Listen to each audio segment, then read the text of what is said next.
Great Britain.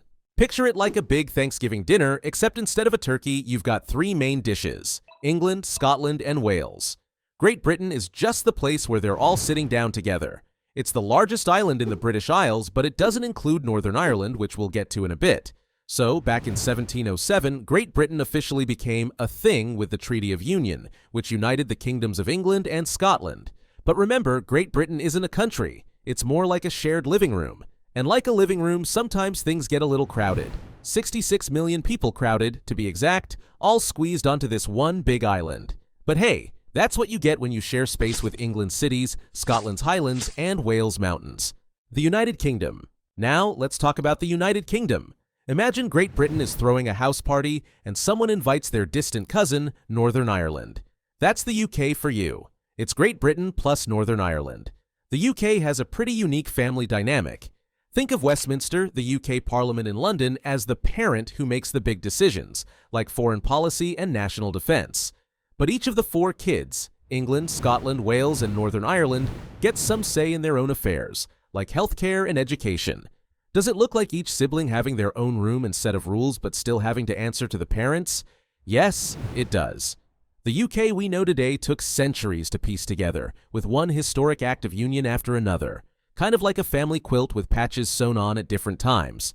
The current name, the United Kingdom of Great Britain and Northern Ireland, was settled in 1922 when most of Ireland decided it had had enough and moved out.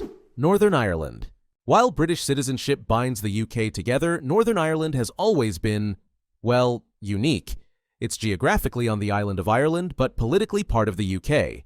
Northern Ireland is just like your cousin who's at the family dinner table but glancing at the door, always deciding if they really want to stay. In 1921, Ireland was split in two. Northern Ireland stayed in the UK, while the rest became independent. And then came decades of family drama, conflicts, negotiations, and eventually the Good Friday Agreement of 1998, which introduced a devolved government for Northern Ireland, giving everyone a bit of space. Fast forward to Brexit, and Northern Ireland's status got complicated again. The Northern Ireland Protocol was introduced to avoid border issues with Ireland, but it's been about as welcome as a turkey at a vegan Thanksgiving. Unionists want to stay fully connected to Great Britain, while others eye closer ties with Ireland. It's a balancing act, and some family dinners are definitely more tense than others. English not alone. Despite the cultural patchwork, one thread unites the UK: English. It's like the language equivalent of gravy at dinner. Everyone has it on their plate, even if they have different tastes. English became the dominant language over centuries, blending bits of Norse, French, and Latin. Now, nearly everyone in the UK speaks it, but the UK is not linguistically homogeneous.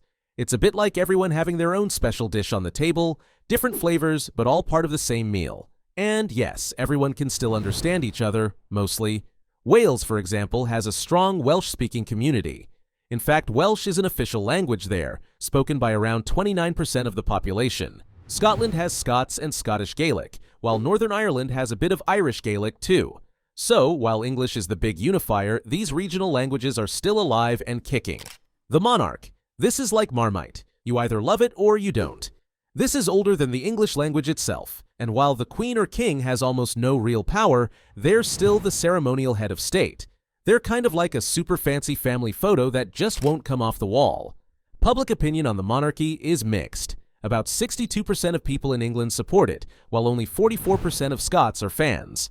The monarchy's future is always up for debate. Some say it's a relic of the past, while others argue it brings in a hefty amount of tourism and national pride. Still, royal weddings and state events often draw everyone together.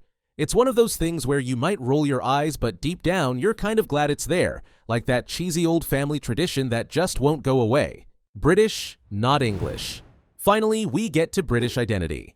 Saying you're British is a bit like saying you're a Smith in a family of Davids, Johns, and Emilys. Each of the UK's four countries has its own distinct culture and identity, so British is more like an umbrella term for when you're dealing with the outside world. But here's the twist. A lot of Scots, for example, don't feel British first. In a 2023 poll, 55% of Scots identified as Scottish before British, while most English respondents identified as British. This divide plays out in politics too, with the Scottish National Party gaining popularity among Scots who prioritize their Scottish identity over a British one. British identity is like a group photo where some people are smiling, some are serious, and others are wondering why they're there in the first place. Yet, it's all held together by a shared sense of belonging, or, at the very least, a shared address. The map. Alright, imagine you're looking at a map of the British Isles, and let's break down this jigsaw puzzle in the simplest way possible. Picture it as a slightly dysfunctional family dinner where everyone's connected but not quite the same. There are two main tables in this setup. 1. Ireland, and number 2. Great Britain. Now, let's take a look at who's sitting at each table. Table 1. Ireland. First up, we have Ireland. It's split into 2 family members.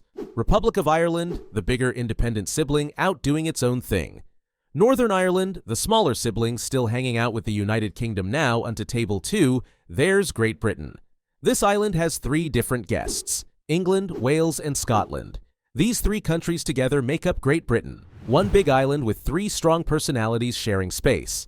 But here's where the family reunion happens. When you add Northern Ireland to Great Britain, you get the full family gathering, the United Kingdom. To sum it up, Great Britain equals England plus Wales plus Scotland, one big slightly crowded island. United Kingdom equals Great Britain plus Northern Ireland, the whole family just in different corners. 2 islands, 4 countries, and 1 United Kingdom. This is a family tree with everyone's place set, each with a different personality and role, but all technically under the same